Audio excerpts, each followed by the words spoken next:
Well, good morning. So it's early November, and I've been spending the last, I don't know, a couple of weeks, getting everything done, trying to get everything ready for winter. Like yesterday, I winterized our camper, and of course, our dishwasher died in the middle of everything, so I installed a new dishwasher. But I'm here at my business, and I'm in an area that it's very difficult to maintain because it's behind the building, and we just don't have enough people, staff, to not be involved in the store and come back here for a day or two and clean up. So this whole area in here we store mulch in, and it's going to start coming in. So you see all this debris on the bank and everything. My big goal is I want to get these trees down, and that up there is just an abandoned railroad siding. Here, I'll take you up here. And so the good news is I don't have to haul the trees off. I can just cut them up and sort of lay them here. I have the mini excavator here, so the challenge is going to be getting it up here. I got to climb up this bank, and then I'm probably going to go right on the rail here. So I'll go up there. See, I don't want to be on here. I want to be up there where it's level. Be cool if the tracks went right on the train tracks, but that's that's probably not going to happen. So I'll probably straddle this rail right here. Straddle this. I'll be able to push all that out of the way. Hook a chain around that tree. Pull it down. Cut it up, and then put it out of my way, and then just keep going. There's 1, 2, 3 there. There's a couple more on the other side I'm not going to worry about right now. And then there's this big one down here. The problem is, drops its leaf, it makes a mess. The branches, you gotta remember, we fill this all with product, and then the snow leans on the branches and it falls down. They just gotta go. And I also want to clean up all this junk. This is kind of where we throw all old metal and stuff. Kind of thinking we'll wait till the scrap market comes back, and it never does, and eventually you just get rid of it. But this area I'm not very proud of, so I want to clean it up, and it's difficult for the staff to get out here and clean because they don't have the machine. They're busy with the business. So I'm gonna spend a day. See how this is all. I gotta do a scrap run is what I ought to do. But yeah, that tree. Once I get up here, I'll be able to just pull them right down, and it'll be a lot easier. So I'll set you up and you can see what happens. It's kind of dangerous, but I'm pretty sure I can handle it. So I got a fresh chain, like I got a new chain for my chainsaw. It finally couldn't be sharpened anymore. So I don't know, for those of you that cut wood, you know what a good feeling that is when you got a factory sharp chain. There's nothing like it. You gotta appreciate the small things in life. So anyway, we got a cold front coming in tonight. It's gonna rain tonight, and then today's supposed to be a high of like 50 degrees and sunshine, so beautiful day to be outside. It's in the mid 30s right now, but it's 8:30 in the morning. But that rain's coming in. Tomorrow's gonna be windy with a high of 30, so today's the day. So I got a lot of work to do. Let's get going. Let's see if we can get up this hill.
missing all the action. So you saw I got up there okay. That was hurdle number 1. I kept putting the bucket down so it balanced the weight. But anyway, now I'm just going to clear this so I can get over to where the trees are. And then I'll hook a chain on the tree. I'll put a wedge cut in it. And I'll pull it tight, and then I'll cut it down. Let's see.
Okay, I'm about 50 feet from the tree now. That's close enough, right?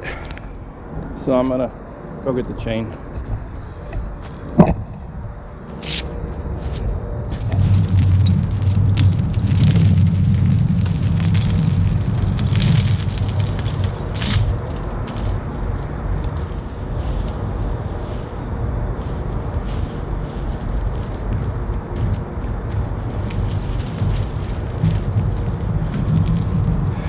I think I've decided I'm going to cut some of that away over there and clear this out, so when I have to get to the, because right now I dropped this and I got a mess here, so if I clear that out, it'll give me some room over here to clean this one up, and then after I clean that up, I'll be able to get to the next one. So I'm going to go grab the saw and just limb some of that out, make it easy to move. 5 pulls, I say. It's always 5 pulls. Right in the chain.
Okay, now I have a nice clean, Get a little crooked there. nice clean area to work in. So I'm going to pull that sucker down.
Didn't hit the building, didn't hurt anything, so I'll clean it up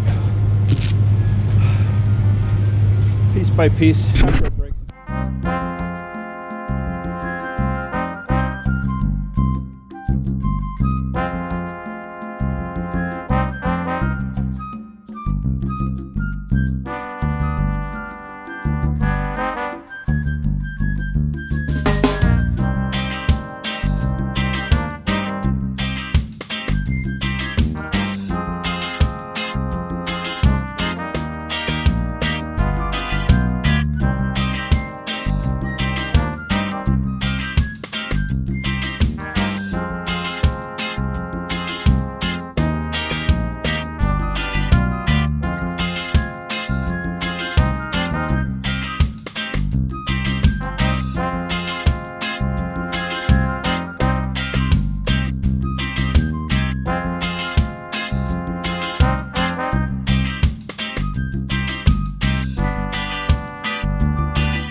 Alright, so I'm wrapping up done for the day on this one. Don't worry about the pallets, I'll get rid of all them, but look at all the trees I got down. I got down like 6. I just put everything up there on the other side. Again, this is abandoned railroad siding, so we got some firewood there. But you know, next time I'm out here, I'll get rid of all the pallets. I'll clean everything off the bank, blow all these leaves out of here. I got one tree around the corner over here, but I can get that from the front, and then I got, I don't know, 2 or 3 more over here to take down. So yeah, it'll be good. I'll clean all this up, and then all our pallets will come in and mulch and moss and stuff. So for once, we've been trying to get this done for years, and this is really the only time of year we can get it done before next year's stuff comes in, and after the, you know, last year's stuff is gone. So anyway, let's take a look down here. Ew. Strap run. See, there's a couple trees down there. There's all this here will go, and then all this random stuff I'm gonna take home and burn it, and then this metal I'll scrap. So, although I don't know, see that thing up there? It's like rusty. It looks like it's on a pallet. That thing's pretty cool. Like you can put stuff in that. If I built sides around that, we could use it. It's like one of the firewood racks. So I might save that. And yeah. Anyway, do what you dig. I guess this is what I dig. Dig what you do. Life will be good. See you next time.